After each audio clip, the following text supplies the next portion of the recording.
I've been most vilely tagged. What's funny about this, and it is funny, is that I had just stumbled on Francis' blog http www.di2 new 200,60912 CHTM by accident, before reading the post tagging me. In fact, I've read Francis' blog before infrequently, and might have commented on it once, can't remember, really, and had no idea he read me. The internet is a village. One book that changed your life. The hardest question first. The Moon is a Harsh Mistress by Robert A. Heinlein. I don't think I'd be an American now if I'd never read it. 2. One book that you've read more than once. Most of the ones I like. I'm going to highlight Night Watch by Terry Pratchett, though. It's all about growing up and the issues of growing up. I'm wondering how many of us would be repelled by our younger selves. I almost certainly would be very tempted to hit the young fool over the head. 3. One book that you'd want on a desert island. A truly huge blank book. Provided it came with an endless pen. I could spend years writing a saga, then years reading it and then turning it sideways, more years writing another saga. Then my collected plays of William Shakespeare. I could read them all. With voices. 4. One book that made you laugh. Good Omens, Terry Pratchett and Neil Gaiman. 5. One book that made you cry. Or The End of the Moon is a Harsh Mistress, when Mycroft doesn't answer. Also, The End of the Door into Summer. And the end of I Will Fear No Evil. And no, I don't usually cry at the end of books or the beginning. Or the middle. Heinlein clearly had my number. 6. One book that you wish you had written. The vast number of books that are better than anything I'll ever write. If I had to pick. Roman Blood by Stephen Saylor for mystery. Have Spacesuit Will Travel for SF. Operation Chaos Poul Anderson for fantasy. The Corinthian Georgette Hare for romance. 7. One book you wish had never been written. I'm stealing this in toto from my tagger, that stupid French book, claiming that September 11 was a hoax, though wait there, I'll expand this to include any big conspiracy book, non-fiction or fiction. All the blatty blah grassy knoll books, the Calyx and the Sword and Da Vinci Code and their ilk, all the Rosicrucians did it and all that stuff. Anything that posits conspiracy by shadowy entities as a primary motor of human history. Why do I think they shouldn't be written? Because they seem to feed a sick need in the human psyche.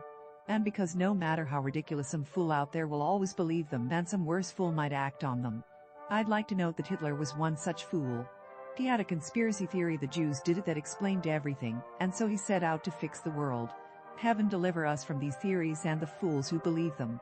Look, it's comforting, safe, even, to believe that someone, the government, the Vatican, the Templarians, the Rosicrucians, the World Bank, FEMA, whatever has the reins of history.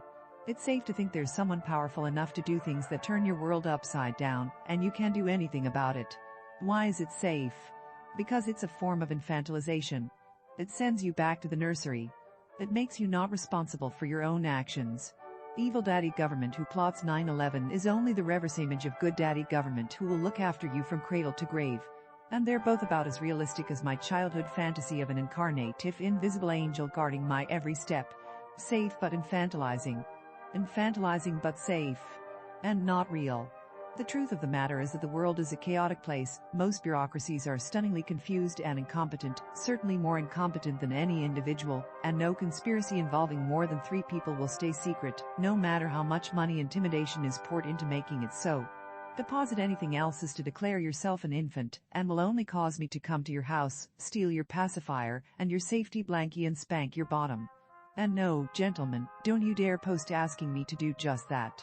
Yes, I know that The Moon is a Harsh Mistress is just such a conspiracy theory book, but note how carefully he set it up to be in an enclosed environment, and how none of it would have succeeded without Mycroft the Deus Ex Machina.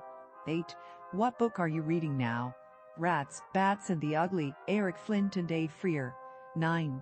One book that you've been meaning to read. You mean, From the Tottering Pile by My Bedside. Problem is I don't concentrate well while I'm writing, and right now I'm finishing Musketeer Mystery number 3. I tend to reread books rather than read new ones, while the balance of my mind is disturbed. The top one right now is Harry Turtledove's Drive to the East. Let me see. I shall tag Dave Freer http Dava Freer. Levedjournal. Com The Splendid Nefarious Banana Slug http Big Banana Slug. Levedjournal. Com Profile http Outamy Skull. Levedjournal. Com Amanda Green, whom I have no idea whether she has a live journal or not. Someone else let her know I tagged her. K. And the splendid nefarious winch wench Aka Kate Polk, who has a blog but I think not an LJ. If you like this content and want to support this channel, the blog, and Sarah's continued writing, please like and subscribe. If you really enjoy the content, please come and join the fun at accordingtohoyt.com.